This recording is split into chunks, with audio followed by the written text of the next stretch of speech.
Hey, it's Soul with another video, and today I have exciting news. Crafting orders are finally testable. And after this, maybe I can shut up. So I'm gonna I kind of rehearsed this a little bit. I'm gonna show you guys how it's done, how it works, answer some of the more pressing questions. But of course, if you have any other questions of your own, feel free to leave them in a comment, like the video, subscribe, that sort of stuff. And let's get started. Crafting orders start here over in Beldraken. There's a station here where everyone will be here to make requests. So we click here, and can I drag this? Okay, cool. I can drag this, make it a little bit bigger.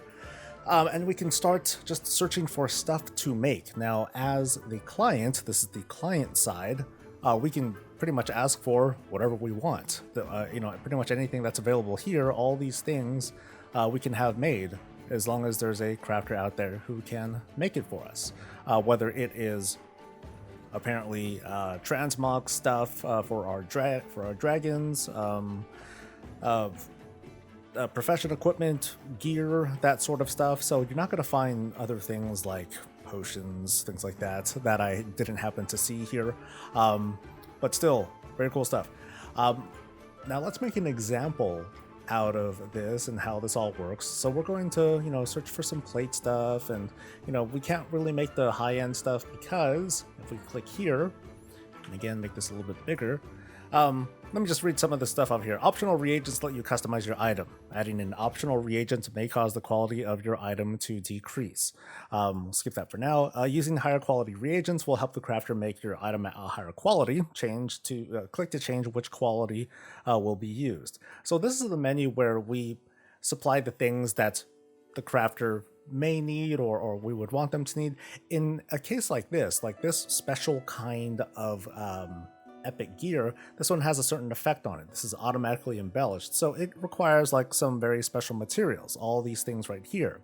Now, things that are marked in red, unfortunately, we don't have, and if we mouse over, you can see that we must provide this reagent. The hard and fast rule is that if it's a bind on pickup thing, then the client must provide it, and the crafter does not need to provide those sorts of things. So that includes the Spark of Ingenuity. We get one every now and then. They're kind of hard to get. Primal Chaos is something that's gathered from doing world content. These Frosty Souls, as you can see there, they're captured with a special engineering tool. We just need to find that, but it's a bind on pickup thing, and the client needs to provide it. And then finally, there's Frostfire Alloy, which is kind of the combination of many bits of ore and elemental materials. So these things are a little bit hard to make, but it's something that the client can provide, preferably at a high quality, so that way when the crafter makes whatever it is that we're trying to make, that it comes out at a better quality. And in this case, there's the item that can increase item level. I don't have good details on exactly how to get those yet, but as soon as we find out, then I'll let you know. Continuing on with the client order, we can type in a message like hello, just type in whatever. We'll offer up however much money, set a duration. We can actually look at similar orders so we can kind of get an idea of what other people happen to be offering. So that way it's like, oh, I really want to get mine made before this other person, so I'm gonna offer more money. And then once that's done, we'll place the order. So this is an example of more epic stuff, but for the sake of making a working example to show you, we'll choose some basic stuff. So we'll choose these plate boots here. And here, these are more simple things. It only asks for certain materials. I, as the client, can provide all of them if I want, whatever I have, great, and it'll come out with whatever quality that it's at. I can add a training matrix. I can actually add this thing from this account, cool, to increase the item level, which will make it, which will pretty much guarantee that it won't be at a very high quality. But hey, this 359 here is much better than what is otherwise a 306. Now, when you use these training matrices, it turns into a bind on pickup item. So there's no scenario where I can have something cool and epic made for me, and then I turn around and sell it on the auction house. That's not really a thing. Then finally, I can customize these secondary stats to be whatever it is that I want. Again, I can set this. I can send a note to the crafter with making certain requests. And I didn't mention this. I can make a public or a personal order. Now, a public order just kind of goes up into the server queue, and anyone on the server is able to search for it. If I make a personal order, then I can send it to whoever on whatever server, I'm pretty sure. If I were to type in like something like this, it'll start to do a search on different kinds of characters that I'm either familiar with, and I can even send it to myself. Now let me double check which character am I on. I'm on that one. Okay, so I'm going to send a personal order to this guy. This is one of my guys. He also happens to be a crafter. I can set the minimum quality to have no quality all the way up to 5. I'm just going to leave it at none. I'm going to type in or whatever. I'm going to make a ridiculous price because, again, for the sake of this example, I don't want to do something like, oh yeah, the someone else picks up the order. Now this is kind of interesting. Now this is the 359 blue. It looks like I can only set so high of a price. So what if I want to, so 4 digits, so I can't go over 100,000 maybe? We're back here, I'm just doing a thing, and I'm going to set this I'm going to set this as high as I can, which I believe was 70,000, no, 60,000. Not 600,000. I'll set it for 48 hours. Hopefully no one will take this away. And now we're going to look at the crafter side. There you go. We're going to look at the crafter side. Now, real quick though, you can look at all of your orders that you had listed here. Once an order is done, it's going to show up as complete, and you're able to just go to your mailbox and pick up your item. Simple as that. And there might be a note in that. And that's kind of it as the client. You just set up your order and there you go. Now you're also able to do recrafting orders with gear that you already have. Let me make this thing bigger again. So if we click here, we can select gear that is already in our inventory, whether it's bind and equip or whether it's soulbound, and I'll just choose these boots as an example. So these materials that are here, I don't need to provide any of these things if I don't want to. I could just have the hopefully the crafter can provide them for me. But the thing with recrafting is that you want to do it with purpose. You can see right down here, it says recrafting might result in the quality of your item going down. So the purpose of recrafting really is to either up the quality, which means that you want to use like high quality materials, but even then it's not exactly a guarantee that you're going to get a great item. The real idea here, or the main thing, is that you want to be able to use these optional reagents to up like the item level. For example, I want to make this thing like a 372 to a 382. That's like a guaranteed thing regardless of the crafter's skill. Or if I want to customize the secondary stats to whatever I want them to be, I can do that as well. So that's the purpose with that, and otherwise it works the same way. You send a message, you offer a commission, there's the duration, and so on and so forth. Here's something interesting that I just found as I was switching over. It turns out that the maximum cost of a thing that you're trying to make a work order for, it's actually limited to how much gold you have. So right now, this character has 45,000 gold, so I guess I just can't set it any higher than that. Yeah, so if I try to go higher, it'll just gray out. So that might have been a bug that we saw earlier. I just wanted to clarify that. So anyway, here we are on this character. I should have one special order that is sent to them, and we're gonna double check too. I set up a public order as well, and so we're gonna take a look at both. So here we are at a crafting station, by the way. Each crafter has their own crafting station in Beldraken and other places throughout the Dragon Isles. So they just go to their crafting station to one of these places. They can just click, and their blacksmithing or their profession UI will open up. It'll look like the normal thing, with the exception that you can see crafting orders right down there. So hopefully this works. If I hit personal, I can see here that there is a order that is sent from this dude to make stuff. And I think I have everything that I need. Cool. So I can make this stuff. So now here we are at this order. I can start the order. I can decline the order if I want to. And then it'll just get kicked back to that person. They'll get their, maybe they'll get their money or deposit back or whatever. You can see here that there's there's money that we'll get. The consortium will take a cut out of it. And from there, it's just a matter of, hey, do we want to make the item or not? We have the necessary skill to make it at a rank 3.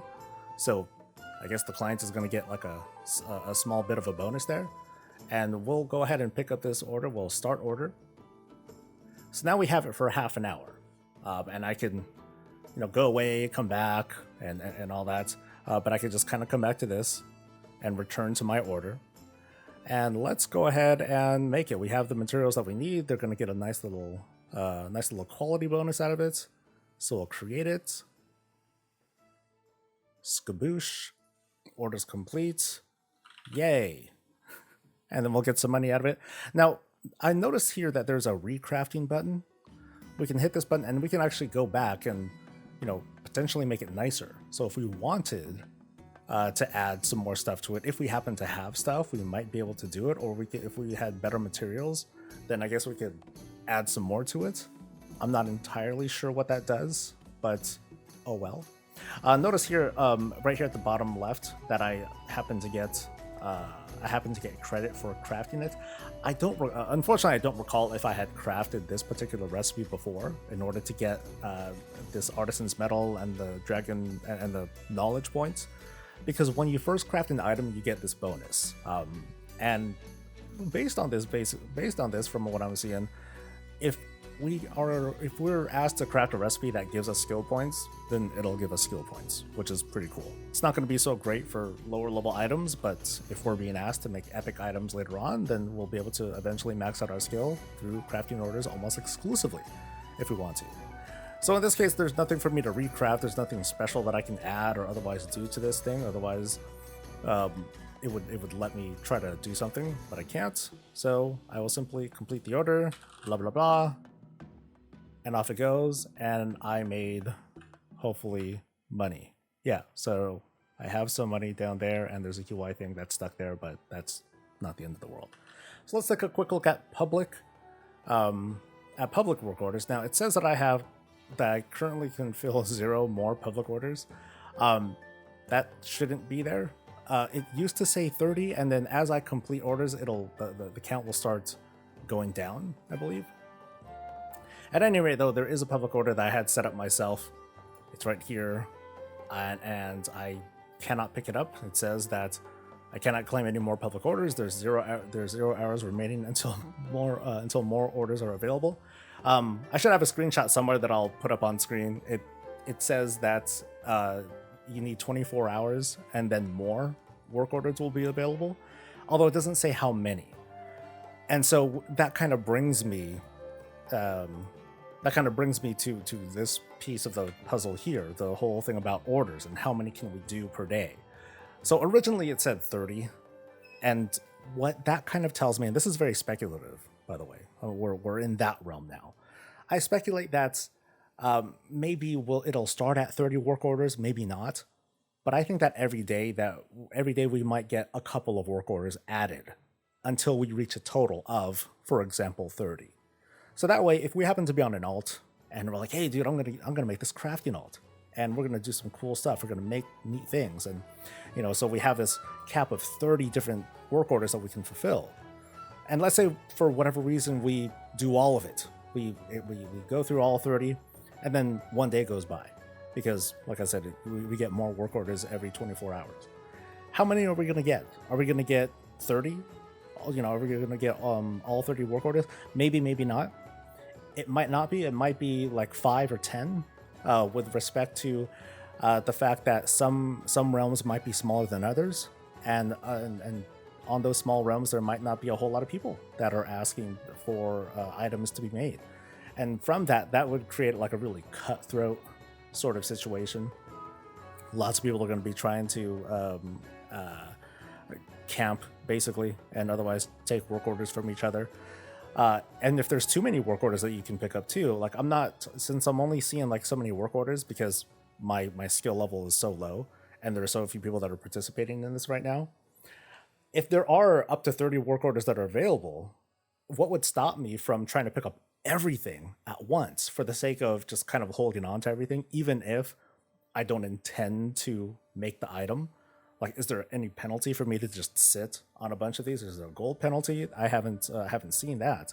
So if I can't pick this up because of this error message here, and it's the beta. I don't know why it went from 29 work orders to 0.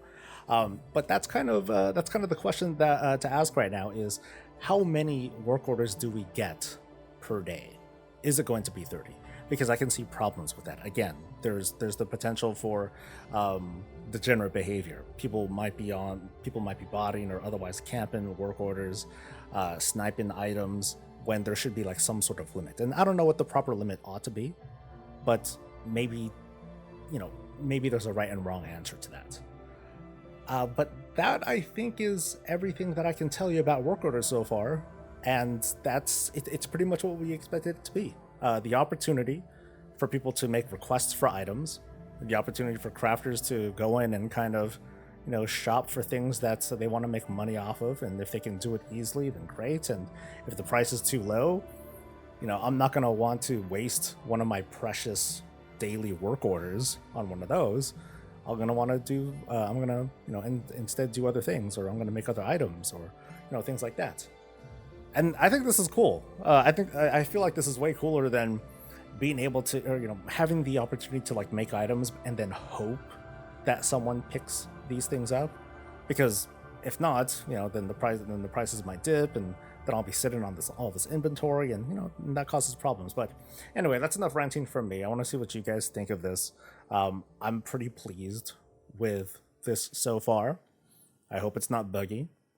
I have not great expectations of there not being problems, but I'm hoping for the best. But yeah, let me know what you guys think in the comment, and I will catch you guys for the next thing. Until then, stay safe, stay healthy, and stay breezy.